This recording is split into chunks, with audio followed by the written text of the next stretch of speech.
बिस्मिल्लाहिर्रहमानिर्रहीम। आज हम जिस चैप्टर की रिवीजन करने वाले हैं उसका नाम है डायूरेटिक्स किडनी डिजीज़। इस चैप्टर के दो पार्ट हैं। पहले पार्ट में हम डायूरेटिक्स को देखेंगे, इनका मैकेनिज्म ऑफ एक्शन, इनके साइट ऑफ एक्शन और इनके फंक्शन क्या होते हैं। दूसरे पार्ट में हम किडनी डिजीज़ को देखेंगे। तो पहला पार्ट स्टार्ट करते हैं डायूरेटिक्स।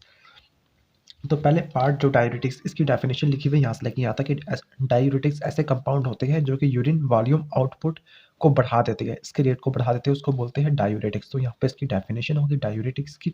फिर आगे बताता है कि डायूरेटिक्स किस तरह काम करती है। बेसिकली जो डायूरेटिक्स होती है वो सोडियम की रीअब्जॉर्प्शन को ब्लॉक कर देती है। जब सोडियम की रीअब्जॉर्प्शन ब्लॉक हो जाएगी तो फिर क्लोराइड उसको फॉलो करेगा, क्लोराइड फॉलो करेगा। इसके साथ साथ पोटेशियम की, क्लोराइड की, मैग्नीशियम की, कैल्शियम की रीअब्जॉर्प्शन भी सोडियम के साथ होती है। तो सोडियम की रीअब्जॉर्प्शन को ब्लॉक करके क्लोराइड की, कैल्शियम की, मैग्नीशियम की, पोटेशियम की रीअब्जॉर्प्शन भी ब्लॉक हो जाएगी। जब इनकी रीअब्जॉर्प्शन ब्लॉक हो जाएगी तो फिर सारे के सारे यूरिन के अंदर एक्सक्रीट हो गए।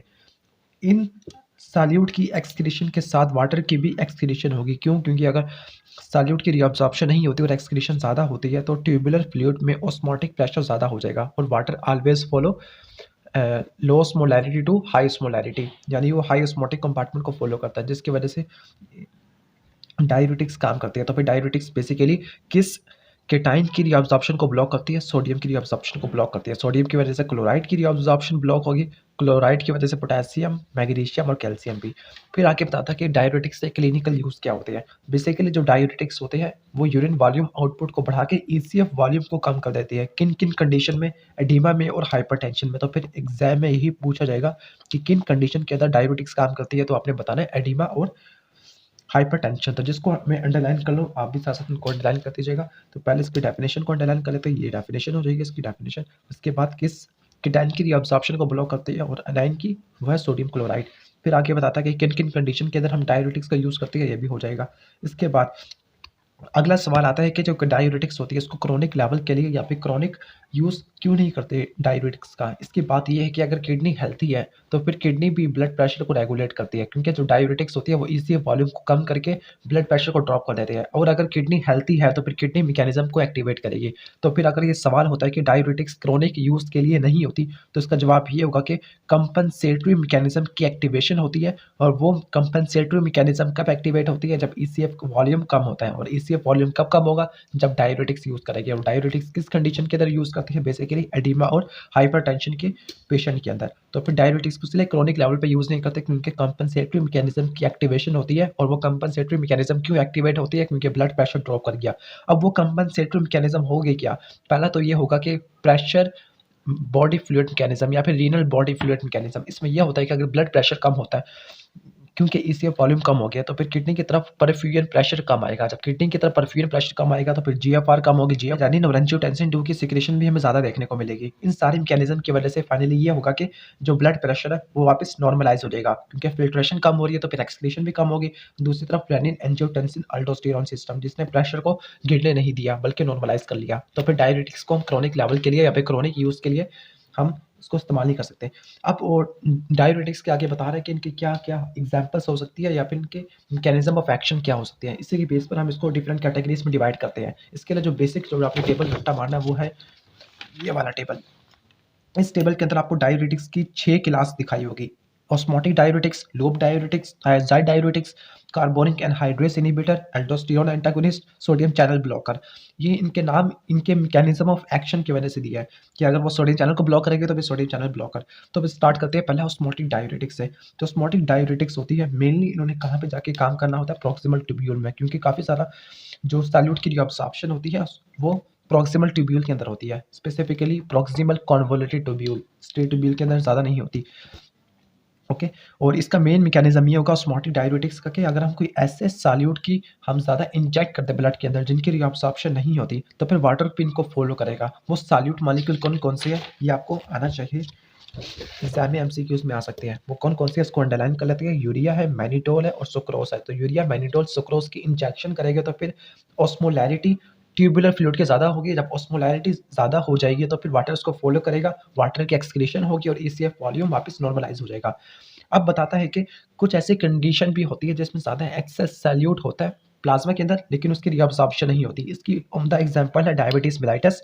जो डायबिटीज़ मेलाइटस होती है इसमें ग्लूकोज का लेवल काफ़ी ज़्यादा हो जाता है। जब ग्लूकोज का लेवल ज़्यादा हो जाएगा तो वो ट्यूब ट्रांसपोर्ट मैक्सिमम या फिर ट्यूबुलर मैक्सिमम इसको अप्रोच करेगा। और ये कब अप्रोच करेगा? जब इसकी कंसंट्रेशन प्लाज्मा के अंदर 250 मिलीग्राम पर डेसीलीटर होगी। तो फिर ये एमसीक्यू आएगा। और ये क्यों ऐसा होगा? क्योंकि ये ट्रांसपोर्ट मैक्सिमम को अचीव कर गया, बल्कि इसको एक्सीड कर गया। तो 250 मिलीग्राम पर डेसीलीटर प्लाज्मा, इतनी इस कंसंट्रेशन के बाद मजीद जो ग्लूकोज होगा उसकी रीअब्सॉर्प्शन नहीं होगी, बल्कि वो उल्टा यूरिन के अंदर एक्सीडेट होगा। तो फिर इस कंडीशन को बोलते हैं पॉलीयूरिया। पॉलीयूरिया का मतलब फ्रीक्वेंट यूरिनेशन। पॉलीयूरिया होगा तो फिर इसको कंपनसेट करने के लिए हम ज़्यादा फ्लूइड की इनटेक करेंगे, इसको बोलेंगे पॉलीडिप्सिया। क्योंकि अब कहेंगे पॉलीडिप्सिया क्यों करते हैं? तो पॉलीडिप्सिया जो मैकेनिज्म होता है फ्लूइड इनटेक ज़्यादा कर लेना, ये 3 वजह से होगा। पहले तो डिहाइड्रेशन हुई, दूसरा ये हुआ कि ऑस्मोलैरिटी ज़्यादा होगी, तीसरा थर्स्ट मैकेनिज्म एक्टिवेट हो गया, यानी वाटर लॉस्ट हो गया। तो फिर ईसीएफ वॉल्यूम की जो ऑस्मोलैरिटी थी वो काफ़ी ज़्यादा होगी। ऑस्मोलैरिटी ज़्यादा होगी तो फिर थर्स्ट मैकेनिज्म की एक्टिवेशन होगी। तो फिर dehydration leads to increase osmolarity और increase osmolarity lead to thirst mechanism. इसकी वजह से पॉलीडिप्सिया होगा। Next is loop diuretics. Loop diuretics ऐसे डाययूरेटिक्स जिसने ascending limb of loop of फैलने पर जाके काम करना है। स्पेसिफिकली जो 1 सोडियम 2 क्लोराइड 1 पोटेशियम को ट्रांसपोर्टर होता है, जो कि ascending limb of loop of फैलने पे होता है। और ये डाययूरेटिक्स सबसे ज़्यादा पावरफुल होती है। जब ये 1 सोडियम 2 क्लोराइड 1 पोटेशियम को ट्रांसपोर्ट को इनहिबिट करती है असेंडिंग लिम्ब ऑफ लूप पर फैलने में, तो वहाँ पर सोडियम क्लोराइड और पोटेशियम की अब्सॉर्प्शन नहीं होती। इनको वाटर फॉलो करेगा, जिसकी वजह से हमें यूरिन के अंदर नाइट्रायूरेसिस और डायूरेसिस देखने को मिलेगी। तो फिर इनकी क्या क्या इंपॉर्टेंस होती है कि ये क्यों ज़्यादा इंपॉर्टेंट होती है? क्योंकि ये साल्यूट की क्वांटिटी को ज़्यादा कर देती है, जो कि डिस्टल पार्ट ऑफ नेफ्रॉन में रीअब्सॉर्ब होना होता है। और डिस्टल पार्ट ऑफ नेफ्रॉन असल में होगा क्या कि इनको ज़्यादा रीअब्सॉर्ब नहीं कर सकेगा। फाइनली ये यूरिन के अंदर एक्सक्रीट हो गए। तो पहला ये होगा कि ये साल्यूट की क्वांटिटी को बढ़ा देती है, जो कि डिस्टल पार्ट की तरफ जा रहा होता है। और ये जो साल्यूट होता है ये ऑस्मोटिक प्रेशर को बढ़ा के वाटर की रीअब्सॉर्प्शन को प्रिवेंट कर देता है, क्योंकि जो डिस्टल पार्ट में वाटर की रीअब्सॉर्प्शन होनी होती है। दूसरा ये है कि काउंटर करंट मल्टीप्लायर सिस्टम को भी डिस्टर्ब कर देंगे, क्योंकि यहाँ पर आयंस की रीअब्सॉर्प्शन नहीं होती। जब ascending limb of loop of फैलने में एक्टिव ट्रांसपोर्ट मैकेनिज्म एक्टिवेट नहीं है, तो फिर counter current multiplier system maintain नहीं होगा। इसका मतलब हाई मेडुलरी इंटरस्टिशियम, जिसमें ऑस्मोलैरिटी काफ़ी ज़्यादा होती थी, वो ऑस्मोलैरिटी ज़्यादा नहीं होगी, जिसकी वजह से किडनी के पास कंसंट्रेटिंग एबिलिटी काफ़ी ज़्यादा कम हो जाएगी। तो लूप डाययूरेटिक्स कंसंट्रेटिंग और डाइल्यूटिंग एबिलिटीज़ को भी ख़त्म कर देती है। और दूसरा ये है कि ये वाटर की रीअब्सॉर्प्शन को भी ब्लॉक कर देती है। आगे बताता है कि यूरिन की डाइल्यूशन क्यों इम्पेयर होगी? क्योंकि सोडियम और क्लोराइड की रीअब्सॉर्प्शन नहीं हुई। तो फिर हाई मेडुलरी इंटरस्टिशियम, जिसमें ऑस्मोलैरिटी ज़्यादा थी, मुझे ये बोलना चाहिए हाइपर ऑस्मोटिक मेडुलरी इंटरस्टिशियम, वो मेंटेन नहीं हो सका। अब तो यूरिन की कंसंट्रेशन इसलिए होगी, यूरिन की डायलेशन इसलिए होगी बिकॉज सोडियम और क्लोराइड की रीअब्सॉर्प्शन ब्लॉक हो गई है, और इसकी वजह से वाटर की एक्सक्रीशन भी ज़्यादा होगी। तो हम कह सकते हैं कि जो लूप डाययूरेटिक्स होती है वो बेसिकली जो ट्यूबुलर फ्लूइड का या फिर ग्लोमेरुलर फिल्ट्रेट का 20 से लेकर 30% एक्सक्रीशन करवा देती है। यानी कि यूरिन आउटपुट का 20 से लेकर 30% तक कंट्रीब्यूशन कर सकती होती है loop diuretics. Next is thiazide diuretics. Thiazide diuretics होती है, इसने जाके काम करना होता है अर्ली डिस्टल ट्यूब्यूल में। स्पेसिफिकली वहाँ पे सोडियम क्लोराइड को ट्रांसपोर्टर होता है, उसको ब्लॉक कर देगी। और नॉर्मली ये कितना यूरिन आउटपुट में कंट्रीब्यूशन करती होती है 5 to 10%। जो लूप डाययूरेटिक्स है वो 20 to 30% और ये 5 to 10% तक काम कर सकती होती है थायोजाइड डाययूरेटिक्स। और थायोजाइड डाययूरेटिक्स की एग्जांपल होगी hydrochlorothiazide, chlorthalidone. Next is carbonic anhydrase inhibitor. Carbonic anhydrase inhibitor ये वो इनहिबिटर्स हो गए जो कार्बोनिक एनहाइड्रेस एंजाइम को ब्लॉक कर देंगे। नॉर्मली इनका मैकेनिज्म ऑफ एक्शन भी प्रोक्सिमल कन्वोल्यूटेड ट्यूब्यूल के अंदर होगा, क्योंकि वहाँ पे ही बाइकार्बोनेट आयन की रीअब्सॉर्प्शन होती है हाइड्रोजन की सिक्रेशन के साथ, लेकिन यहाँ पे हाइड्रोजन की नेट सिक्रेशन नहीं होती। अगर कार्बोनिक एनहाइड्रेस इनहिबिटर लेंगे तो फिर प्रोक्सिमल ट्यूब्यूल के अंदर बाइकार्बोनेट की रीअब्सॉर्प्शन नहीं होगी, बल्कि हाइड्रोजन आयन की सिक्रेशन भी नहीं होगी। तो क्योंकि हाइड्रोजन आयन की जो सिक्रेशन होती है वो बाइकार्बोनेट के साथ कपल्ड होती है, लेकिन यहाँ पर नेट सिक्रेशन नहीं होती।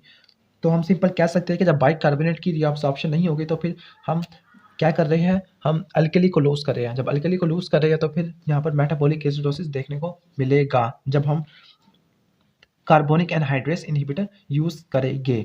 Next is mineralocorticoid receptor antagonist. Mineralocorticoid यहाँ वर्ड यूज हो रहा है एल्डोस्टेरॉन के लिए।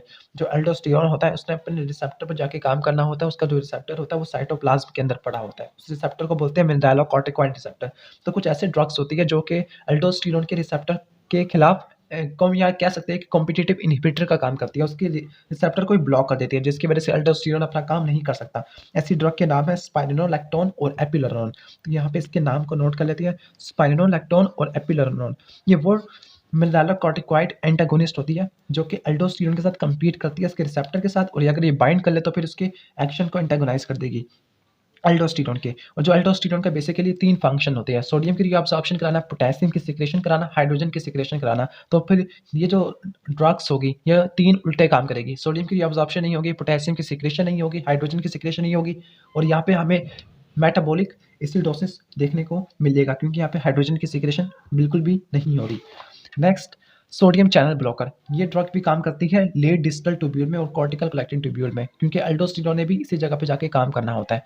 तो जो डायूरेटिक्स है एमिलोराइड और ट्राइमिटानिन, ये जो डायूरेटिक्स होती है ये सोडियम की रिअब्सॉर्प्शन को और पोटेशियम की सिक्रेशन को ब्लॉक कर देती है उसी जगह पर जहाँ पे एल्डोस्टेरॉन ने काम करना होता है, लेकिन ये एल्डोस्टेरॉन के रिसेप्टर के साथ एंटागोनाइज नहीं करती। तो ये डायूरेटिक्स होती है, ये सोडियम चैनल को ब्लॉक कर देती है। जब सोडियम चैनल को ब्लॉक हो जाएगा तो फिर सोडियम की रीअब्सॉर्प्शन नहीं होगी, जब सोडियम की रीअब्सॉर्प्शन नहीं होगी तो फिर पोटेशियम की सिक्रेशन भी नहीं होगी, क्योंकि यहाँ पे सोडियम पोटेशियम पेटी पे स्पर्म की एक्टिविटी भी ब्लॉक हो गई है। तो इस तरह ये सोडियम चैनल ब्लॉकर काम करते होते हैं। अब इनके नाम क्या होते हैं, उनकी एग्जाम्पल क्या है, इसको देख लेते हैं यहाँ से। क्लास ऑफ डायूरेटिक्स, तो फिर पहले क्लास थी ऑस्मोटिक डायूरेटिक्स मैनिटोल, और इसके अलावा यहाँ पर यूरिया भी आ जाएगा इसका एग्जाम्पल, या कुछ पैथोलॉजिकल कंडीशन के अंदर ग्लूकोज भी आ जाएगा जैसे डायबिटीज, वरना यहाँ पर यूरिया, मैनिटोल और सुक्रोज। लूप डायूरेटिक्स इसकी एग्जाम्पल है फ्यूरासिमाइड, ब्यूमेटिनाइड।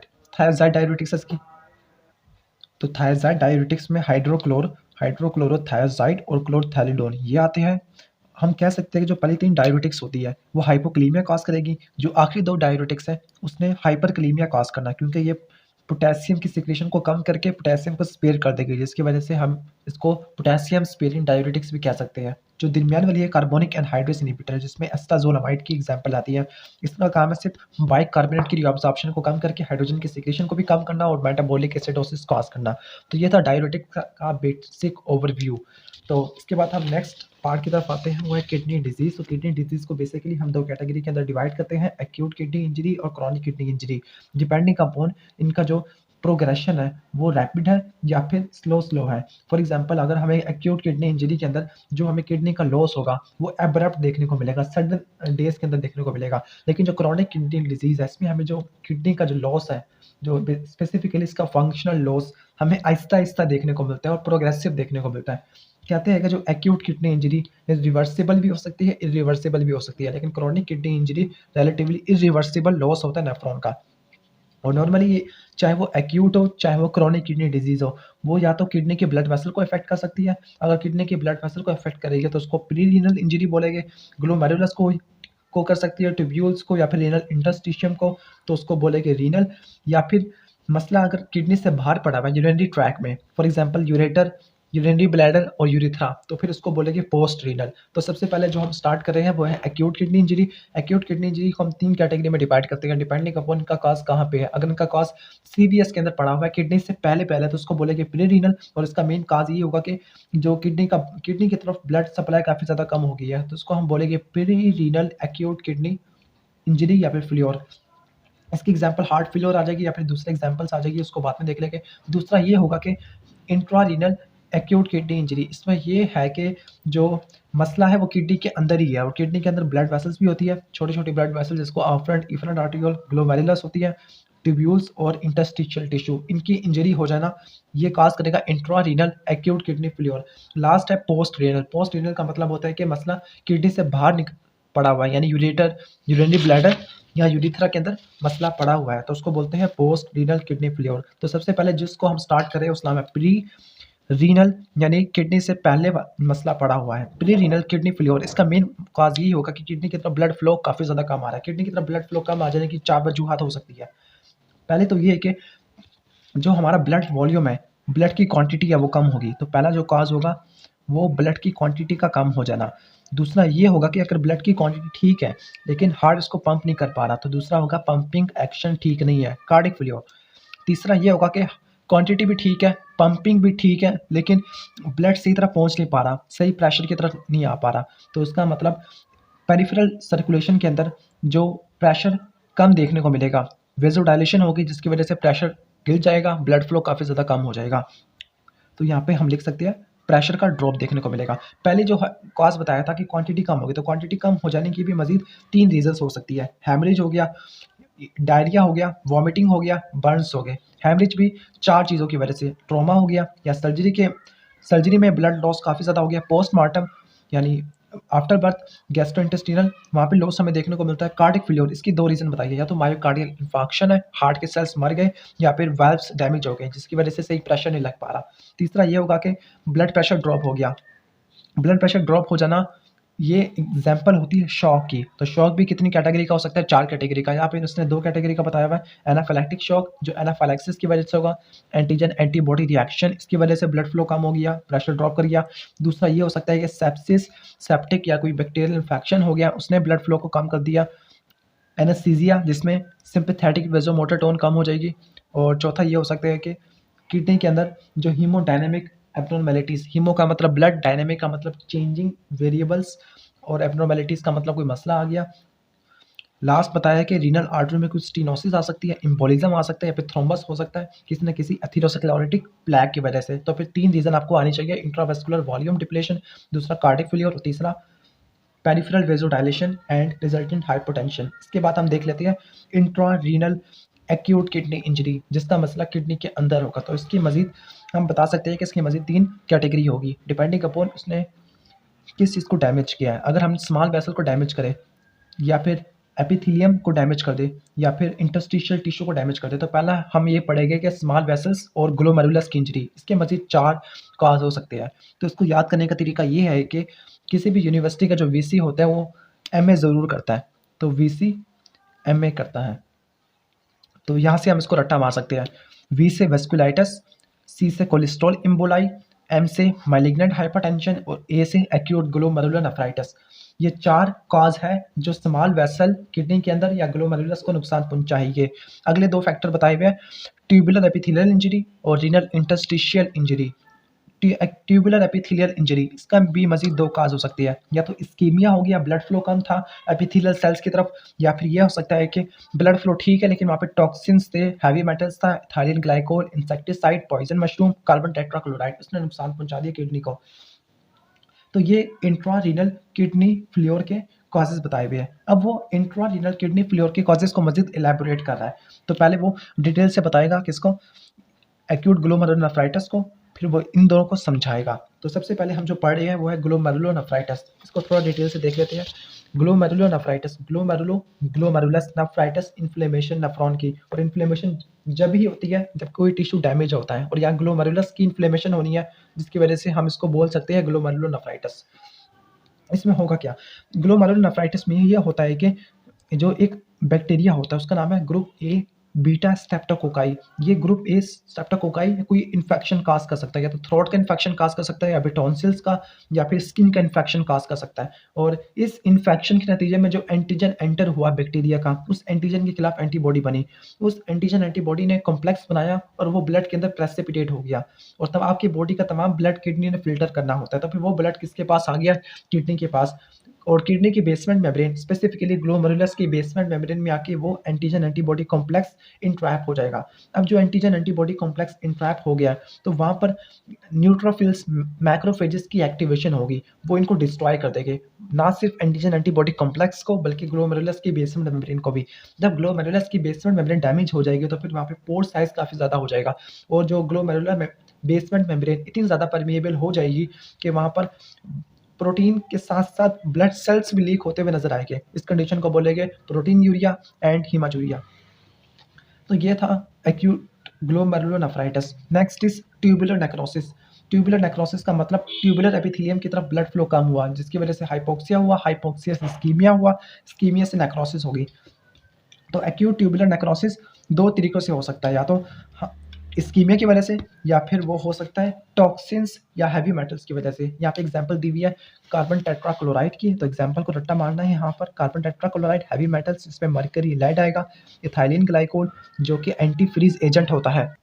तो ये फैक्टर्स ऐसे हो गए जो एक्यूट ट्यूबुलर नेक्रोसिस काज करवाएंगे। एक मरतबा नेफ्रॉन डैमेज हो जाए तो फिर इसके सेल्स रीजनरेट करने की कैपेसिटी नहीं रखते होते, और ये लॉस हमें परमानेंट देखने को मिलता है। तो फिर एक्यूट ट्यूबुलर नेक्रोसिस होने की मजीद दो काजेस होगी, इस्कीमिया या ब्लड फ्लो कम हो गया, या फिर टॉक्सिन्स या मेडिकेशंस। मेडिकेशंस में हम कह सकते हैं कि टेट्रासाइक्लिन और सिस्प्लेटिनम जो कि कैंसर को ट्रीट करने के लिए इस्तेमाल होता है। लास्ट है post renal acute kidney injury. यहाँ पे जो मसला होगा वो यूरिनरी ट्रैक में होगा, मसला किडनी से बाहर पड़ा हुआ होगा। वो मसला कहाँ कहाँ पे हो सकता है? यूरेटर की ऑब्स्ट्रक्शन हो जाए, या फिर ब्लेडर की ऑब्स्ट्रक्शन हो जाए, या फिर यूरेथ्रा की ऑब्स्ट्रक्शन हो जाए। और ऑब्स्ट्रक्शन कराने के लिए रीनल स्टोन काफ़ी होता है। आगे देख लेते हैं physiological effect of acute kidney injury. तो यहाँ पे मैंने पॉइंट बनाए हुए हैं। नंबर 1 कि पहला चीज़ हमें क्या देखने को मिलेगी एक्यूट रीनल फेल्योर में। तो पहली चीज़ ये होगी कि किडनी फिल्ट्रेशन नहीं कर पा रही, तो वाटर की रिटेंशन होगी, मेटाबॉलिक वेस्ट प्रोडक्ट की रिटेंशन होगी, इलेक्ट्रोलाइट की रिटेंशन होगी, जिसकी वजह से वाटर और साल्ट ओवरलोड हो जाएगा। उसकी वजह से एडीमा और हाइपरटेंशन हो जाएगा। इसको ट्रीट करने के लिए हम डायरेटिक्स इस्तेमाल करते थे। तो पहली चीज़ हमें देखने को मिलेगी वो होगा एडीमा और हाइपरटेंशन। दूसरी चीज़ क्या होगी उसको देख लेते हैं यहाँ पर। दूसरी चीज़ ये होगी कि जो पोटेशियम की सिक्रेशन या पोटेशियम की फिल्ट्रेशन नहीं होगी। जब पोटेशियम की फिल्ट्रेशन नहीं होगी तो पोटेशियम की एक्सक्रीशन भी नहीं होगी, हाइपरकलीमिया हो जाएगा। हाइपरकलीमिया के साथ मेटाबॉलिक एसिडोसिस भी हो जाएगा। वो हाइपरकलीमिया को मजीद एग्रेवेट कर देगा। जो मेटाबॉलिक एसिडोसिस ये कोमा काज करेगा, हाइपरकलीमिया कार्डिक अरेस्ट काज करेगा। दोनों ही काफ़ी ज़्यादा लीथल होती है। तो ये आपको इसके इफेक्ट आने चाहिए। Next is chronic kidney failure. Chronic kidney failure को हम उस वक्त डिफाइन करते हैं जब हमें किडनी का लॉस होता है, वो तकरीबन 3 महीने तक परसिस्ट रहे, तब इसको बोलते हैं क्रॉनिक। अगर इससे कम हो तो फिर इसको हम एक्यूट किडनी फेल्योर या फिर एक्यूट किडनी डिजीज बोलते हैं। तो इसके क्या क्या कॉजेज हो सकती हैं, उसके कॉजेज को यहाँ पे देख लेते हैं। पहला जो है मेटाबॉलिक डिसऑर्डर। मेटाबॉलिक डिसऑर्डर जिसका मेटाबॉलिज्म से रिलेशन होगा, इसमें डायबिटीज मिलाइटिस, इसमें ग्लूकोज का लेवल काफ़ी ज़्यादा होगा। ओबेसिटी जिसमें फैट सेल ज़्यादा होगी। अमाइलोडोसिस इसमें रिलेटिवली जो अमाइलॉइड प्रोटीन होती है, एबनॉर्मल बीटा पार्टिकल, इसकी एक्यूमुलेशन होगी। तो इसको याद करने का तरीका ये है कि DOA डुआ। तो उसको याद करने का तरीका डुआ, डायबिटीज मेलाइटिस, ओबेसिटी और amyloidosis. Next is hypertension. Hypertension का भी रिलेशनशिप होता है किडनी के डिजीज के साथ। Next is renal vascular disorder. Renal vascular disorder में यह हो सकता है कि एथेरोस्क्लेरोसिस हो गया या फिर नेफ्रोस्क्लेरोसिस हो गया। नेफ्रो का मतलब होता है नेफ्रॉन, स्क्लेरोसिस का मतलब होता है इसका क्या हो जाना, स्टिफनिंग होना नेफ्रॉन का। इसके बाद immunological disorder, infections, primary tubular disorder, urinary track obstruction और कॉन्जेनिटल डिसऑर्डर। एग्जाम में ज़्यादातर कॉन्जेनिटल डिसऑर्डर के बारे में पूछा जाता है। तो फिर आपने रट्टा मारना है पॉलीसिस्टिक किडनी डिजीज का, और दूसरा होगा रीनल हाइपोप्लेजिया का। तो फिर इनका रट्टा मार लेना कि कौन से congenital disorder polycystic disease cause करेगी। तो इसमें एक एग्जांपल होगी रीनल हाइपोप्लेजिया की, और दूसरी एग्जांपल होगी पॉलीसिस्टिक किडनी डिजीज की। यूरिनरी ट्रैक की ऑब्स्ट्रक्शन पहले पढ़ चुकी है, या तो फिर रीनल पेल्विस की ऑब्स्ट्रक्शन होती है, या फिर प्रोस्टेट की हाइपरट्रॉफी हो गया, ब्लैडर की ऑब्स्ट्रक्शन हो गया। तो फिर ये कॉज हम पहले देख चुके हैं। जो बहुत ज़्यादा इंपॉर्टेंट फ्लो चार्ट आता है एग्जाम में, वो ये वाला फ्लो चार्ट आता है कि विशियस साइकिल। जब क्रॉनिक किडनी फेलियर होता है तो फिर एक विशियस साइकिल क्रिएट होती है। विशियस साइकिल में ये होता है कि जो पहला वाला इवेंट है वो कंडीशन को मजीद वर्स कर देगा, यानी एक पॉजिटिव फीडबैक साइकिल भी इसको बोल सकते हैं। इसमें होगा क्या, इसमें प्राइमरी किडनी डिजीज हुआ, इसकी वजह से नेफ्रॉन का नंबर काफ़ी ज़्यादा कम हो गया। अगर 70 से लेकर 75% नेफ्रॉन डिस्ट्रॉय हो जाती है, 20 से लेकर 25% नेफ्रॉन बच जाते हैं, तो तकरीबन वो हैंडल कर सकते हैं। अनलेस एंड अनटिल अगर आपने साल्ट और वाटर की ओवरलोड ना किया हो। दोबारा से बता देता हूँ, अगर 70 से लेकर 75% नेफ्रॉन डिस्ट्रॉय हो भी जाए, 20 से लेकर 25% नेफ्रॉन बच भी जाए, तब भी ये सर्वाइवल रेट को बढ़ा देती है। अनलेस एंड अनटिल वाटर और साल्ट ओवरलोड नॉर्मल है या नॉर्मल से कम है। अगर नॉर्मल से ज़्यादा लेंगे तो फिर कंडीशन ख़राब हो जाएगी। जब नंबर ऑफ नेफ्रॉन कम हो जाएंगे तो फिर जो सर्वाइविंग नेफ्रॉन होगी, जो नेफ्रॉन बच गया है, इनकी हाइपरट्रॉफी होगी और इनकी वेजोडाइलेशन होगी, ताकि ब्लड फ्लो को बढ़ा के फिल्ट्रेशन को बढ़ा दे। और यहाँ पे आर्टीरियल प्रेशर भी ज़्यादा हो जाएगा, क्योंकि ज़्यादा प्रेशर का उनको सामना करना पड़ेगा। इनको ज़्यादा प्रेशर का सामना करना पड़ेगा, ग्लोमेरुलस के अंदर प्रेशर ज़्यादा हो जाएगा और फिल्ट्रेशन का रेट भी ज़्यादा हो जाएगा। अब ज़्यादा जो ग्लोमेरुलस का प्रेशर होगा वो ग्लोमेरुलर बेसमेंट मेम्ब्रेन को डिस्ट्रॉय कर सकता होता है, अगर साल्ट और वाटर ओवरलोड नॉर्मल नहीं है। अगर नॉर्मल नहीं है तो फिर ये ग्लोमेरुलस की बेसमेंट मेम्ब्रेन को डिस्ट्रॉय कर देगा, जिसकी वजह से हमें ग्लोमेरुलोस्क्लेरोसिस देखने को मिलेगी। मजीद नेफ्रॉन का नंबर कम होता रहेगा, तो एक विशियस साइकिल क्रिएट होती रहेगी। Finally number of nephron zero पे चले जाएंगे जो सर्वाइव करने वाले होंगे, और बंदा मर भी सकता होता है अनलेस एंड अनटिल उसको डायलिसिस दिया जाए या फिर किडनी ट्रांसप्लांटेशन की जाए। तो ये था विशियस साइकिल जो क्रोनिक किडनी फेलियर के अंदर एक्टिवेट होता है। इसके बाद हम नेक्स्ट देख लेते हैं, इसमें काम की चीज़ होगी वो होगा ग्लोमेरुलोनेफ्राइटिस। ये भी क्रोनिक किडनी डिजीज़ का इंपॉर्टेंट कॉज हो सकता है। यानी क्रोनिक किडनी डिजीज़ के वो 3 कॉज बता रहे हैं, 3 कॉज। तो पहला बताया उसने कि रीनल वास्कुलेचर डैमेज हो गया है, लेकिन क्रोनिक लेवल पर। अगर ये एक्यूट लेवल के ऊपर डिस्ट्रॉय हुए तो इसको हम बोलेंगे एक्यूट किडनी इंजरी, अगर क्रोनिक लेवल पे हुए तो उसको बोलेंगे क्रोनिक किडनी इंजरी। दूसरा कॉज ये बताता है कि ग्लोमेरुलस की इन्फ्लेमेशन, ग्लोमेरुलोनेफ्राइटिस एक्यूट के अंदर भी था और क्रोनिक के अंदर भी था, तो फिर यहाँ पे भी हो सकता है। लेकिन जो एक्यूट के अंदर था वहाँ पे जो होगा इन्फेक्शन स्ट्रेप्टोकोकल बैक्टीरिया की वजह से हो सकता है, लेकिन ये जो क्रोनिक लेवल पे होगा वहाँ पे जो इन्फेक्शन या फिर ऑटो इम्यून रिस्पॉन्स जनरेट होगा, उस डिजीज़ का नाम है सिस्टेमिक ल्यूपस एरिथ्रोमेटोसिस। तो आपने दोनों को डिफरेंशिएट करना कि वहाँ पे था ग्रुप ए स्ट्रेप्टोकोकल इन्फेक्शन, यहाँ पे है सिस्टेमिक ल्यूपस एरिथ्रोमेटोसिस।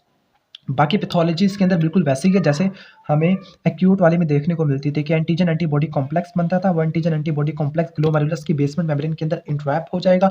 जब इंट्रैप हो जाने के बाद मैक्रोफेजेस न्यूट्रोफिल की एक्टिवेशन होगी, वो ना सिर्फ इस कॉम्प्लेक्स को डिस्ट्रॉय करेगी बल्कि वो ग्लोमेरुलस की बेसमेंट मेम्ब्रेन को भी डिस्ट्रॉय कर देगी। मेम्ब्रेन की थिकनिंग देखने को मिलेगी और यहाँ पे हमें ग्लोमेरुलस को फाइब्रोटिक टिश्यू से रिप्लेस करना पड़ेगा क्योंकि वो डिस्ट्रॉय हो गया है और ये वापस रीजनरेट नहीं कर सकता।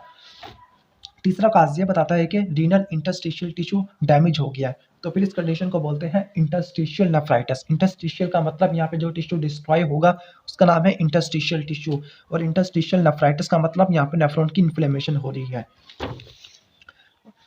तो यहाँ पे जो इन्फ्लेमेशन स्टार्ट होती है या एक बैक्टीरिया होता है उसका नाम है पाइलोनेफ्राइटिस। तो पाइलोनेफ्राइटिस ने पस की एक्युमुलेशन करानी है। पाइलो का मतलब पस, नेफ्राइटिस का मतलब इन्फ्लेमेशन, और जो बैक्टीरिया इन्फ्लेमेशन कराता है या फिर पाइलोनेफ्राइटिस कराता है उसका नाम है ई कोलाई, एशेरिशिया कोलाई। ये ई कोलाई का इन्फेक्शन कब होगा? जब फीकल कंटेमिनेशन होगा यूरिनरी ट्रैक का।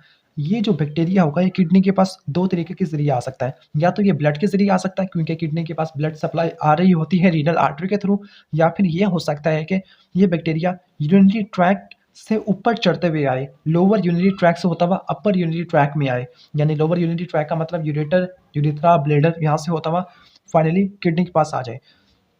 नॉर्मली जो ब्लेडर होता है, ब्लेडर इसको ऊपर आने नहीं देता, लेकिन दो ही कंडीशन ऐसी है जब ये ब्लेडर को क्रॉस करता हुआ ऊपर आ सकता है यूरेटर के थ्रू। वो कौन सी दो कंडीशन है? अगर ब्लेडर पूरी तरह एम्प्टी ना हो सके तो फिर ब्लेडर के अंदर एक रेसिजुअल यूरिन रिटेन होता है। अगर ये रेसिजुअल यूरिन रिटेन होगा तो ये यूरिन ऊपर जाने के चांसेस ज़्यादा रखता होता है। दूसरा ये है कि यूरिन का जो आउटफ्लो है ब्लेडर से वो ब्लॉक हो जाए। जब आउटफ्लो ब्लॉक हो जाएगा तो फिर ये ब्लेडर के अंदर मल्टीप्लाई करेंगे, ब्लेडर की इन्फ्लेमेशन काज कराएगी। इस कंडीशन को बोलेंगे सिस्टाइटिस, क्योंकि जो ब्लेडर के लिए वर्ड यूज होता है उसका नाम है सिस्ट या फिर वेजिकल। जैसे ही सिस्टाइटिस हो गया तो फिर जो इन्फ्लेमेटरी मटेरियल होगा वो रीनल पेल्विस तक पहुंच जाएगा यूरेटर के थ्रू, और रीनल पेल्विस से होता हुआ किडनी के नेफ्रॉन तक पहुंचेगा, और ये पहुंचाने के लिए एक खास तरह का रिफ्लेक्स होगा, उसको बोलेंगे वेजिको यूरेट्रिक रिफ्लेक्स। वेजिको का मतलब ब्लेडर, यूरेट्रियल का मतलब ये यूरेटर से होता हुआ किडनी के पास जाएगा। ये इस वजह से होगा क्योंकि जो नॉर्मल यूरेटर होता है वो कि ब्लैडर के वाल में जब एंटर होता है तो फिर वो एक ओब्लिक कोर्स लेते हुए आता होता है, लेकिन अगर ये ओब्लिक कोर्स ना लेते हुए आए तो फिर जो ब्लैडर का जो यूरिन होगा वो यूरेटर के अंदर रिफ्लेक्स कर जाएगा। जब ब्लैडर का यूरिन यूरेटर के अंदर रिफ्लेक्स कर जाएगा तो फिर इसके चांसेस है कि रीनल पेल्विस तक पहुंच जाए और किडनी तक पहुंचा दे इस इन्फ्लेमेटरी मटेरियल को। अगर ये इन्फ्लेमेटरी मटेरियल किडनी तक पहुंच गया तो ये किडनी को डिस्ट्रॉय कर सकता होता है, और किडनी के स्पेसिफिकली इंटरस्टिशियल टिश्यू को, इसको बोलते हैं इंटरस्टिशियल नेफ्राइटिस। लास्ट हम देख लिया नेफ्रोटिक सिंड्रोम। नेफ्रोटिक सिंड्रोम की डेफिनेशन ये होती है कि यूरिन के अंदर प्रोटीन का लेवल ज़्यादा हो जाना, और इसका मेन कॉज यही होगा कि ग्लोमेरुलस की परमिएबिलिटी काफ़ी ज़्यादा हो गई है। इस कंडीशन को हम प्रोटीन यूरिया भी बोल सकते हैं। इसकी एक मेरी सेपरेट वीडियो भी है, उसको आप जरूर देख लीजिएगा। आगे बताता है कि नेफ्रोटिक सिंड्रोम के मजीद 3 कॉज हो सकते हैं। पहला ये कि क्रोनिक ग्लोमेरुलोनेफ्राइटिस। दूसरा ये हो सकता है कि अमाइलाइडोसिस। अमाइलाइडोसिस में ये होता है कि एक एब्नॉर्मल प्रोटीन होती है बीटा प्रोटीन या बीटा पार्टिकल, वो इंटरस्टिशियल टिश्यू के अंदर ज़्यादा जमा होना शुरू हो जाती है, स्पेसिफिकली ब्लड वेसल्स में, ब्लड वेसल की वाल में, और वो प्रोटीन यूरिया काज कर सकती है। तीसरा ये है कि minimal change nephrotic syndrome. Minimal change का मतलब हमें कोई मैक्रोस्कोपिक लेवल के ऊपर कुछ नहीं देखने को मिलता, लेकिन माइक्रोस्कोपिक लेवल के ऊपर ग्लोमेरुलर बेसमेंट मेम्ब्रेन के ऊपर नेगेटिव चार्जेस होते हैं, उनका लॉस देखने को मिलता है। जब ग्लोमेरुलस के ऊपर नेगेटिव चार्जेस लॉस हो जाएंगे तो नेगेटिवली चार्ज प्लाज्मा प्रोटीन, जिसमें एल्ब्यूमिन की एग्जांपल आती होती है, वो यूरिन के अंदर लीक कर जाएगी। जब यूरिन के अंदर लीक कर जाएगी तो फिर इस कंडीशन को बोलेंगे प्रोटीन यूरिया या नेफ्रोटिक सिंड्रोम। तो ये था नेफ्रोटिक सिंड्रोम की कॉजेस। आगे देख लेते हैं कि नेफ्रॉन का जो फंक्शन होता है क्रोनिक किडनी डिजीज में वो कैसा होता है। बेसिकली जो जो चीज़ सबसे पहले गिरती होती है उसका नाम है GFR, glomerular filtration rate. Normally ये कहा जाता है कि अगर 75 से लेकर 80% नेफ्रॉन डैमेज हो भी जाए, 20 से लेकर 25% नेफ्रॉन अभी बाकी है, तब बंदा सर्वाइव कर सकता होता है किसी भी सीरियस कॉम्प्लिकेशन के बगैर। क्यों ऐसा होता है? क्योंकि जो बाकी नेफ्रॉन होती है उनके पास अडाप्टिव चेंजेस होती है। लेकिन ये जब ही होता है जब साल्ट और वाटर ओवरलोड नॉर्मल या नॉर्मल से भी काफ़ी कम होगी। जब ये नॉर्मल से ज़्यादा लेंगे तो कंडीशन काफ़ी ज़्यादा ख़राब हो जाएगी। तो फिर हमें नेफ्रॉन का फंक्शन क्या-क्या देखने को मिलता है?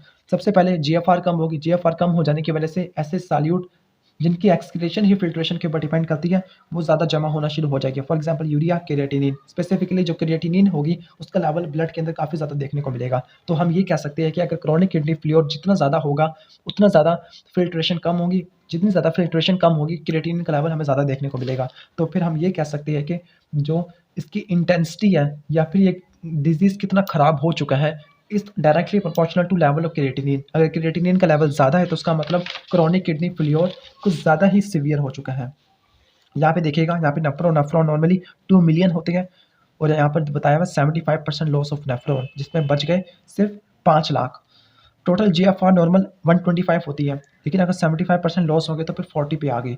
सिंगल नेफ्रॉन नॉर्मली 62.5 फिल्ट्रेशन करता था, अब प्रेशर ज़्यादा हो गया है, स्ट्रेस ज़्यादा हो गया, तो फिर 80 पे जाके काम करना पड़ेगा। वॉल्यूम की एक्सक्रीशन तमाम नेफ्रॉन के लिए 1.5, ये भी 1.5, लेकिन जो एक नेफ्रॉन एक्सक्रीट करता था देखिएगा यहाँ पे 0.75, यहाँ पे 30। ये मतलब कि 20 से लेकर 20% नेफ्रॉन को कितना सारा काम करना पड़ रहा है as compare to normal condition. Next is isosthenuria. Isosthenuria का मतलब यह होता है कि किडनी ना ही यूरिन को कंसंट्रेट कर सकती है, ना ही यूरिन को डाइल्यूट कर सकती है। कंसंट्रेटेड यूरिन का मतलब ऐसा यूरिन जिसकी ऑस्मोलैरिटी प्लाज्मा से काफ़ी ज़्यादा होती है। डाइल्यूटेड यूरिन का मतलब ये होता है कि ऐसा यूरिन जिसकी ऑस्मोलैरिटी प्लाज्मा से काफ़ी ज़्यादा कम होती है। किडनी के पास कंसंट्रेटिंग एबिलिटी क्यों खत्म होगी और डाइल्यूटिंग एबिलिटी क्यों खत्म होगी? पहले वो बताता है कंसंट्रेटिंग एबिलिटी का काज कि कंसंट्रेटिंग एबिलिटी किडनी के पास खत्म इसलिए होगी क्योंकि जो ट्यूबुलर फ्लूइड था वो रैपिडली फ्लो करेगा हमारे कलेक्टिंग सिस्टम है, जिसकी वजह से वाटर की जो अब्जॉर्प्शन नहीं होगी। जब वाटर की जो अब्जॉर्प्शन नहीं होगी तो फिर हम यूरिन को कंसंट्रेट नहीं कर सकते। आगे बताता है कि डाइल्यूटिंग मैकेनिज्म इसलिए इनएक्टिवेट हो गया क्योंकि रैपिड फ्लशिंग इस तरह से होगी कि जो सॉल्यूट थे, नॉर्मल सॉल्यूट, उनकी भी क्या हुई, उनकी भी रीअब्जॉर्प्शन नहीं हो सकी। जब उनकी रीअब्जॉर्प्शन नहीं हो सकी तो फिर वो यूरिन के अंदर एक्सक्रीट हो गए और वो यूरिन हमें डाइल्यूट नहीं देखने को मिलेगा, बल्कि वो कंसंट्रेटेड होगा। इसी तरह 2 मैकेनिज्म आपके देखने को मिलते हैं आइसोथिन यूरिया के। किडनी की कंसंट्रेटिंग एबिलिटी और डाइल्यूटिंग एबिलिटी क्यों खत्म होगी? इस डायग्राम में देखिएगा, इस डायग्राम में आपको यहाँ पर नजर आ रहा होगा ग्लोमेरुलर फिल्ट्रेट की स्पेसिफिक ग्रेविटी। जब आइसोथिन यूरिया होगा तो फिर किडनी की कंसंट्रेटिंग एबिलिटी और डाइल्यूटिंग एबिलिटी तकरीबन 0 पे आ जाएगी। ना ही किडनी यूरिन को कंसंट्रेट कर सकती है, ना ही किडनी यूरिन को डाइल्यूट कर सकती है, जिसकी वजह से जो यूरिन की ऑस्मोटिक प्रेशर या फिर यूरिन की स्पेसिफिक ग्रेविटी होगी वो ग्लोमेरुलस के फिल्ट्रेट के बराबर ही हमें देखने को मिलेगी। तो यहाँ पे देखिएगा दोनों आके बराबर होगी। आगे चलते हैं effect of renal failure on the body, कि रीनल फेल्योर हो गया तो उसकी वजह से हमें क्या क्या इफेक्ट हमारी बॉडी में देखने को मिल सकते होते हैं। तो जो पहला इफेक्ट हमें देखने को मिलता है वो है वाटर रिटेंशन। वाटर रिटेंशन हो जाएगी तो फिर एडीमा और हाइपरटेंशन देखने को मिलेगा। हाइपरटेंशन कंडीशन को मजीद खराब कर देगी। दूसरा ये होगा कि ब्लड के अंदर नाइट्रोजिनस कंपाउंड की एक्यूमुलेशन शुरू हो जाएगी, जिसमें यूरिया की एग्जाम्पल ज़्यादा आती होती है। तीसरा ये होगा कि एसिडोसिस। चौथा एनीमिया होगा क्योंकि किडनी एक हार्मोन प्रोड्यूस करती है एरिथ्रोपोइटिन। पांचवा ऑस्टियोमलेशिया।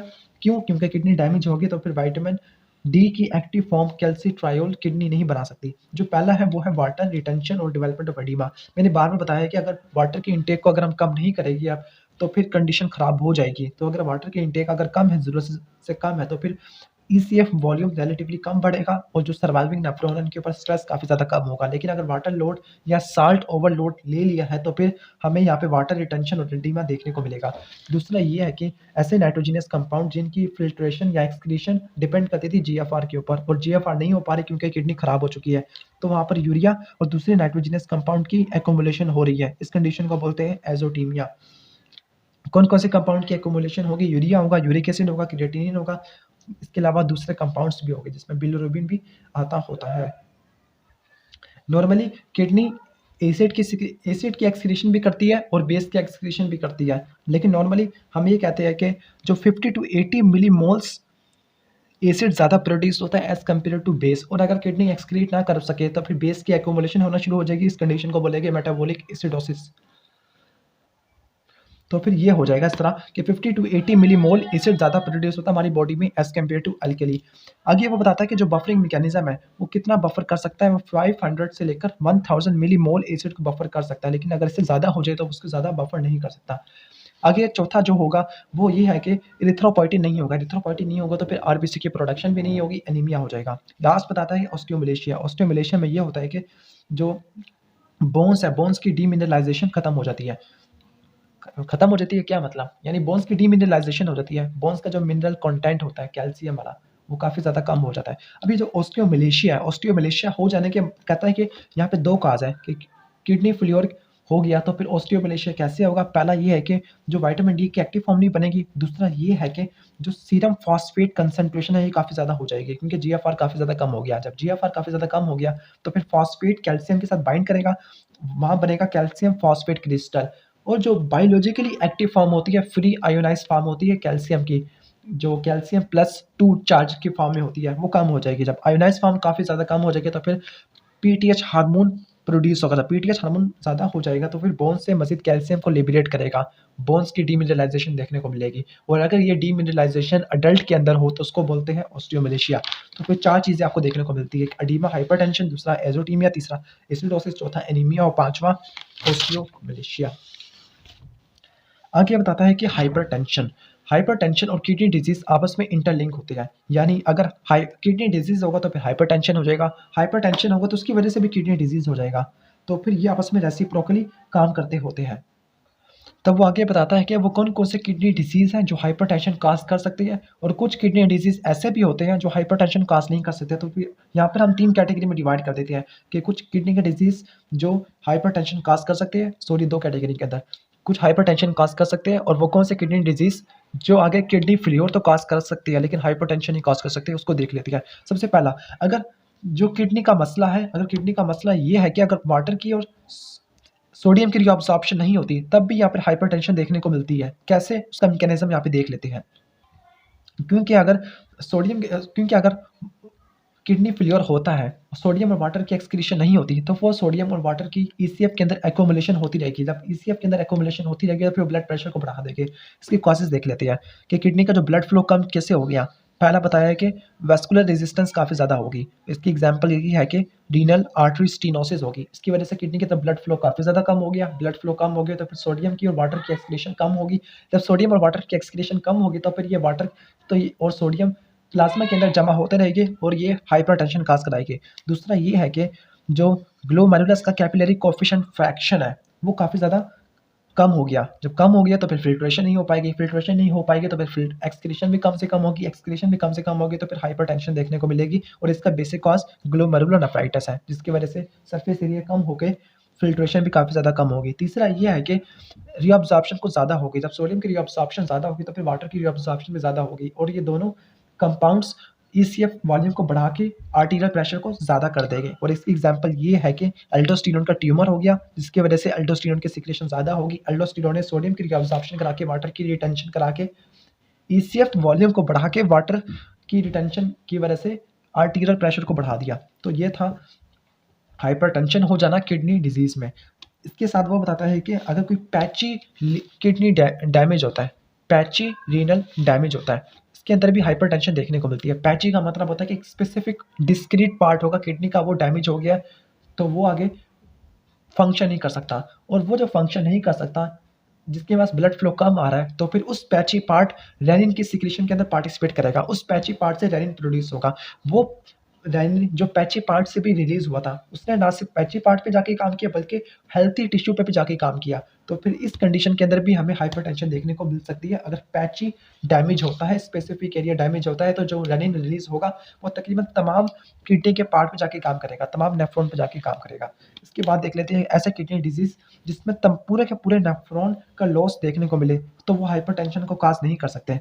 तो ये कंडीशन यही है कि अगर साल्ट की और वाटर ओवरलोड कम से कम हो, अगर साल्ट और वाटर ओवरलोड ज़्यादा से ज़्यादा होगा तब भी ये हाइपरटेंशन काज करेगा। अब देख लेते हैं यहाँ पर कि क्या क्या ट्रीटमेंट हो सकता है हाइपरटेंशन का। तो हाइपरटेंशन का बेसिक जो ट्रीटमेंट ये होगा कि ज़्यादा वाटर हो गया है उसको निकालना बॉडी से। वाटर को निकालने के लिए या तो उसकी एक्सक्रीशन को बढ़ा दो, एक्सक्रीशन को बढ़ाने के लिए या तो फिल्ट्रेशन को बढ़ा दो या फिर रीअब्सॉर्प्शन को कम कर दो। तो फिर रीअब्सॉर्प्शन को कम करना पड़ेगा, यहाँ पे लिखा हुआ है रीअब्सॉर्प्शन को कम कर देना या फिर जीएफआर को बढ़ा देना। यही दो प्रिंसिपल होगी जिन पे आके हमने काम करना है। तो फिर ऐसी ड्रग्स लेके जो जीएफआर को बढ़ा के रीअब्सॉर्प्शन को कम करके प्रेशर को नॉर्मलाइज करते हैं और हाइपरटेंशन को ट्रीट करती है, वो कौन कौन सी ड्रग्स होगी। फॉर एग्जाम्पल अगर हम सिंपैथेटिक नर्वस सिस्टम की एक्टिविटी को ब्लॉक कर दें जो कि साल्ट और वाटर की रिटेंशन कराती है, तो यहाँ पे जो ड्रग्स होगी बीटा ब्लॉकर्स, या फिर हम जीएफआर को बढ़ा दें वेज़ोडाइलेशन के जरिए तो कैल्शियम चैनल ब्लॉकर इस्तेमाल करेंगे जो स्मूथ मसल की कॉन्ट्रैक्शन को ब्लॉक करते हुए वेज़ोडाइलेशन करा देगी, या फिर हम ऐसे डायूरेटिक्स यूज़ करें जो कि साल्ट और वाटर की रीअब्जॉर्प्शन को डायरेक्टली इनहिबिट करते हैं। तो ये था किडनी डिजीज़ और हाइपरटेंशन। इसके बाद हम देख लेते हैं स्पेसिफिक ट्यूबुलर डिसऑर्डर के स्पेसिफिक ट्यूबुलर पार्ट में हमें क्या क्या डिसऑर्डर देखने को मिल सकता है। तो पहला जो है रीनल ग्लाइकोसूरिया। ग्लाइकोसूरिया का मतलब यूरिन के अंदर ग्लूकोज की कंसंट्रेशन काफ़ी ज़्यादा होगी। ग्लाइकोज का वैसे मतलब होता है ऑल कार्बोहाइड्रेट। ग्लूकोज का मतलब यहाँ ग्लूकोज यूरिया में सिर्फ ग्लूकोज होता है, ग्लाइकोज यूरिया में सिर्फ ग्लूकोज नहीं बल्कि यहाँ पे ग्लाइक्टोज फ्रुक्टोज कोई भी हो सकता है कार्बोहाइड्रेट। रीनल का मतलब होता है यहाँ पे जो मसला होगा वो किडनी के अंदर होगा। डायबिटीज़ में हम ये होता था कि ज़्यादा ब्लड ग्लूकोज होता था, वो ट्यूबुलर ट्रांसपोर्ट मैक्सिमम को एक्सीड करता था, लेकिन यहाँ पर ट्यूबुलर ट्रांसपोर्ट मैक्सिमम को अचीव नहीं होने देगा, लेकिन यहाँ पे जो किडनी का ट्रांसपोर्टिंग सिस्टम होगा वो ब्लॉक हो जाएगा, वो खराब हो गया।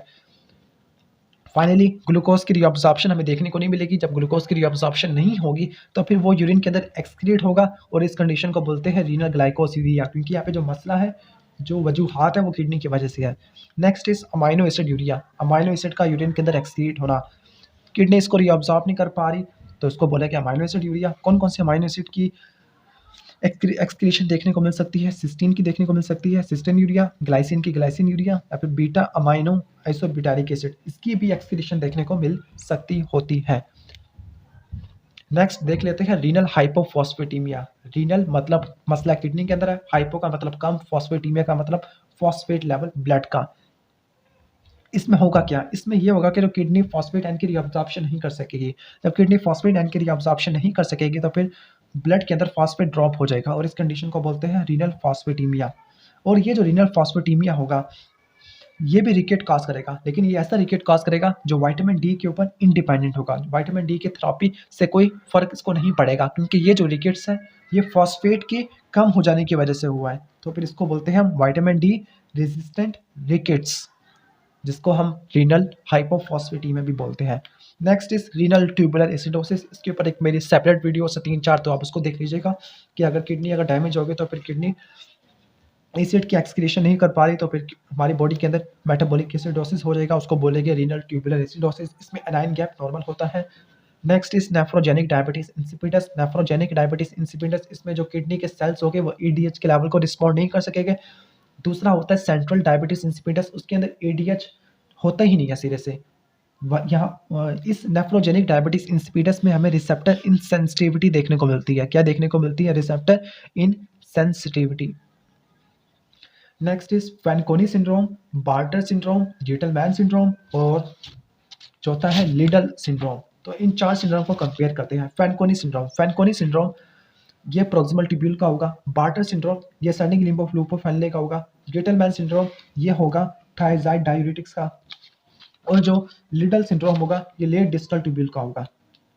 फैनकोनी सिंड्रोम प्रॉक्सिमल ट्यूब्यूल का है। तो जो प्रॉक्सिमल ट्यूब्यूल इसमें ये होगा कि जो प्रॉक्सिमल ट्यूब्यूल का मसला होगा, प्रॉक्सिमल ट्यूब्यूल बहुत सारे सॉल्यूट की रीअब्सॉर्प्शन करती है। For example amino acid, glucose की, फॉस्फेट की, लैक्टिक एसिड की, इनकी रीअब्सॉर्प्शन ब्लॉक हो जाएगी। इसके साथ साथ अमाइनो एसिड, ग्लूकोज और फॉस्फेट यूरिया के साथ साथ हमें मेटाबॉलिक एसिडोसिस भी देखने को मिल सकता है। फॉस्फेट की और कैल्शियम की एक्सक्रीशन भी देखने को मिल सकती है। हाइपोकलीमिया, हाइपोकैल्सीमिया देखने को मिल सकता है। तीसरा नेफ्रोजेनिक डायबिटीज इंसिपिडस। इन 4 चीज़ों को मिला दूँ तो बनता है फैनकोनी सिंड्रोम। तो फैनकोनी सिंड्रोम में बेसिकली जो ट्यूब्यूल अफेक्ट होगी उसका नाम है प्रॉक्सिमल ट्यूब्यूल। इसका कॉज क्या-क्या हो सकता है? या तो हेरिडिटरी डिफेक्ट हो सकता है ट्यूबुलर ट्रांसपोर्ट सिस्टम के अंदर, या फिर कोई ऐसी ड्रग या फिर टॉक्सिन थी जिसने इसको डैमेज कर दिया, या फिर इस्कीमिया हो गया, इस्कीमिया की वजह से भी ये डैमेज हो सकते होते हैं। तो इसके 3 इंपॉर्टेंट कॉजेज़ बता दिए।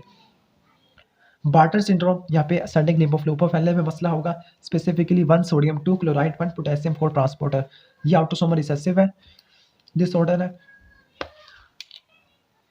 ओके, और बार्टर सिंड्रोम में 1 सोडियम 2 क्लोराइड 1 पोटेशियम 4 ट्रांसपोर्टर, या फिर ये हो सकता है वो पोटेशियम चैनल जो कि लुमिनल मेम्ब्रेन में था, या फिर वो क्लोराइड चैनल जो बेसोलैटरल मेम्ब्रेन में था, उसका भी डिफेक्ट हमें देखने को मिल सकता है। तो फिर इसके अंदर हमें 3 डिफेक्ट देखने को मिल सकते हैं, 1 सोडियम 2 क्लोराइड 1 पोटेशियम ट्रांसपोर्टर, या फिर पोटेशियम चैनल, या फिर क्लोराइड चैनल। जो पहले 2 थे वो लुमिनल मेम्ब्रेन के ऊपर, और जो आखिरी था वो बेसोलैटरल मेम्ब्रेन के ऊपर। इस डिसऑर्डर की वजह से वाटर की, सोडियम की, क्लोराइड की, पोटेशियम की और कैल्शियम की रीअब्सॉर्प्शन हमें कम से कम देखने को मिल सकती है। उनकी एक्सक्रीशन ज़्यादा होगी। जब उनकी एक्सक्रीशन ज़्यादा होगी तो वॉल्यूम डिप्लेशन होगी। जब वॉल्यूम की डिप्लेशन होगी, आर्टेरियल प्रेशर ड्रॉप कर गया, तो रेनिन एंजियोटेंसिन अल्डोस्टेरोन सिस्टम एक्टिवेट होगा, और यहाँ पर हमें रेनिन एंजियोटेंसिन अल्डोस्टेरोन सिस्टम जब एक्टिवेट होगा तो फिर जो एल्डोस्टेरोन होगा वो हाइपोक्लीमिया कॉज करेगा, पोटेशियम की सिक्रेशन को बढ़ा देगा, और मेटाबॉलिक अल्कलोसिस भी कॉज करेगा, क्योंकि ये हाइड्रोजन की सिक्रेशन को बढ़ा देता है aldosterone. Next is Gitelman syndrome. Gitelman syndrome यहाँ पे मतलब होता है कि अर्ली डिस्टल ट्यूब्यूल में सोडियम क्लोराइड की रीअब्सॉर्प्शन नहीं हो पा रही। इसको हम ऑटोसोमल रिसेसिव डिसऑर्डर भी बोलते हैं। इसमें भी बिल्कुल वही चीज़ होगी जो बार्टर सिंड्रोम में थी, कि सोडियम की रीअब्सॉर्प्शन नहीं होगी, वाटर की रीअब्सॉर्प्शन नहीं होगी, क्लोराइड की रीअब्सॉर्प्शन नहीं होगी, यूरिन के अंदर एक्सक्रीट होंगे, इसलिए वॉल्यूम कम होगा, रेनिन एंजियोटेंसिन अल्डोस्टेरोन सिस्टम एक्टिवेट होगा, मेटाबॉलिक एल्कलोसिस हो जाएगी और हाइपोक्लीमिया हो जाएगा। इसके बाद नेक्स्ट देख लेते हैं लिडल सिंड्रोम। लिडल सिंड्रोम जिसका मतलब होता है कि increase sodium reabsorption. Increase sodium reabsorption, तो ये ऑटोसोमल डोमिनेंट है। बाकी जो 2 थे, गेटलमैन सिंड्रोम और बार्टर सिंड्रोम, ये ऑटोसोमल रिसेसिव थे, लेकिन जो लिडल सिंड्रोम होगा ये ऑटोसोमल डोमिनेंट होगा। इसमें बेसिकली ये होगा कि एपिथेलियल सोडियम चैनल होते हैं, लेट डिस्टल ट्यूब्यूल और कॉर्टिकल कोलेक्टिन ट्यूब्यूल, वहाँ पर गेन ऑफ फंक्शन म्यूटेशन होगी। गेन ऑफ फंक्शन म्यूटेशन का मतलब ऐसे म्यूटेशन जिसकी वजह से किसी भी प्रोटीन की एक्टिविटी को ज़्यादा ही बढ़ जाए, उसको बोलते हैं गेन ऑफ फंक्शन म्यूटेशन। इस म्यूटेशन की वजह से एपिथेलियल सोडियम आयन चैनल की एक्टिविटी ज़्यादा हो जाएगी, सोडियम की रीअब्सॉर्प्शन ज़्यादा होगी, हाइपरटेंशन होगी, मेटाबॉलिक एल्कलोसिस देखने को मिलेगी, हाइपोक्रीमिया देखने को मिलेगा। ओके, तो इसको ट्रीट करने का यही है कि हम वही ड्रग्स यूज़ करें जो हम एल्डोस्टेरोन के एक्शन को ब्लॉक करने के लिए इस्तेमाल करते थे। ऐसी डायूरेटिक्स को बोलते हैं एल्डोस्टेरोन एंटागोनिस्ट। ओके, लास्ट है इस चैप्टर का, वो है किडनी फेल्योर का ट्रीटमेंट। या तो डायलिसिस से भी हो सकता है, या फिर आर्टिफिशियल किडनी, जिसको हम आर्टिफिशियल किडनी भी बोलते हैं, या फिर रीनल ट्रांसप्लांटेशन। तो भी 2 तरीके के जरिए हम एक्यूट या फिर क्रॉनिक किडनी फेल्योर। सबसे पहले हम डायलिसिस को देख लेते हैं। डायलिसिस का बेसिक प्रिंसिपल ये होता है कि इसमें ब्लड पास करते हैं माइन्यूट ब्लड चैनल से। वो माइन्यूट ब्लड चैनल्स होती है और एक थिन मेम्ब्रेन से लाइन होती है, बाउंड होती है, और जो मेम्ब्रेन की दूसरी साइड के ऊपर जो फ्लूइड ट्रांसपोर्ट कर रहा होता है उसको बोलते हैं डायलाइजिंग फ्लूइड। तो आपको नजर आ रहा होगा यहाँ पर एक सेमी परमिएबल मेम्ब्रेन क्रिएट हो गया है, और यहाँ पर जो ब्लड दौड़ रहा होगा इस ट्यूब्यूल के अंदर, और ट्यूब्यूल से बाहर क्या हो गया, डायलाइजिंग फ्लूइड फिल्ट्रेट कर रहा होगा या मूव कर रहा होगा। अब जो ब्लड के अंदर जो वेस्ट प्रोडक्ट है वो यहाँ पे मूव करना शुरू हो जाएगी, जिसमें ज़्यादा वाटर होगा, ज़्यादा वेस्ट प्रोडक्ट इस सेमी परमिएबल मेम्ब्रेन से होते हुए इस बाहर डायलाइजिंग फ्लूइड में आ जाएंगे। जो डायलाइजिंग फ्लूइड होगा उसको हम यहाँ पर बाहर निकाल लेंगे, और जो बाकी जो ब्लड साफ हो चुका है उसको वापस हम यहाँ पर सेंड कर देंगे। और ब्लड के अंदर क्लॉट ना बने तो फिर हम यहाँ पर हेपरिन यूज़ करते हैं, वो ब्लड क्लॉटिंग को इनहिबिट कर देती है। बाज़ औक़ात ऐसा होता है कि पूरी फिल्ट्रेशन को बढ़ाने के लिए हम एक्सटर्नल हाइड्रोस्टैटिक प्रेशर देते होते हैं। इस कंडीशन को बोलते हैं बल्क फ्लो या फिर हीमो फिल्ट्रेशन। बल्क फ्लो या फिर उसको हम हीमो फिल्ट्रेशन भी बोलते हैं, क्योंकि यहाँ पे हमने बाहर से हाइड्रोस्टैटिक प्रेशर दिया होता है ताकि हम ज़्यादा से ज़्यादा इसकी फिल्ट्रेशन को करवा सकें। जो सॉल्यूट की मूवमेंट होती है डायलाइजिंग मेम्ब्रेन के अक्रॉस, वो 4 चीज़ों के ऊपर डिपेंड करती है। या तो कंसंट्रेशन ग्रेडियंट क्या सॉल्यूट का, दूसरा परमिएबिलिटी मेम्ब्रेन की, तीसरा सरफेस एरिया मेम्ब्रेन का, चौथा लेंथ ऑफ द टाइम कि कितनी देर तक ये आपस में कॉन्टैक्ट रखे हुए हैं। लास्ट इस चैप्टर का है वो है डायलाइजिंग फ्लूइड। तो डायलाइजिंग फ्लूइड की जो कंसंट्रेशन होती है वो प्लाज्मा से थोड़ी सी डिफरेंट होती है, और इसके अंदर कौन कौन से आयंस नहीं होते इसमें देखना, फॉस्फेट नहीं होता, यूरिया नहीं होता, यूरेट नहीं होता, सल्फेट नहीं होता, क्रिएटिनिन नहीं होते डायलाइजिंग फ्लूइड में, क्योंकि ये सब्सटेंस पहले से ही ब्लड के अंदर ज़्यादा है, इनको निकलवाना पड़ता है। इन सब्सटेंस को हम वेस्ट प्रोडक्ट भी कह सकते होते हैं। आखिरी देख लेते हैं कि इसकी इफेक्टिवनेस कैसी होती है डायलाइजिंग फ्लूइड की या फिर डायलिसिस की, और इसके बाद हम इसके ड्रॉबैक देख लेते हैं। नॉर्मल जो डायलाइजिंग फ्लूइड या फिर आर्टिफिशियल किडनी, इसकी जो clearance power specifically urea clearance होती है वो 100 से लेकर 225 तक हो सकती है, जबकि नॉर्मल किडनी की 70 होती है। इसका मतलब जो आर्टिफिशियल किडनी होती है वो नॉर्मली हमारी नॉर्मल किडनी से ज़्यादा दुगना काम कर रही है। लेकिन ओवरऑल अगर प्लाज्मा क्लियरेंस देखी जाए तो वो प्लाज्मा क्लियरेंस ओवरऑल काफ़ी ज़्यादा कम हो जाती है। क्यों? क्योंकि किडनी के अंदर 2 मिलियन नेफ्रॉन होते हैं और डायलाइजिंग मशीन तो एक ही है, सिंगल सी है। इसके बाद जो किडनी के अपने अपने फंक्शन होते हैं, फॉर एग्जांपल इरिथ्रोपोइटिन की सीक्रेशन कराना, ऑस्टियोमलेशिया को प्रिवेंट करके विटामिन डी के एक्टिव फॉर्म बनाना, ये फंक्शन भी आर्टिफिशियल किडनी परफॉर्म नहीं कर सकते। तो फिर इसके ड्रॉबैक क्या होंगे? ओवरऑल प्लाज्मा क्लियरेंस कम होगी, दूसरा इरिथ्रोपोइटिन या फिर दूसरे हार्मोन की सीक्रेशन भी कम से कम होगी। तो ये था पूरे चैप्टर का ओवरव्यू। अगर वीडियो पसंद आई है तो फिर वीडियो को लाइक ज़रूर कीजिएगा, चैनल को प्लीज़ सब्सक्राइब कर लीजिएगा। Thanks for watching this video. अल्लाह हाफ़िज़।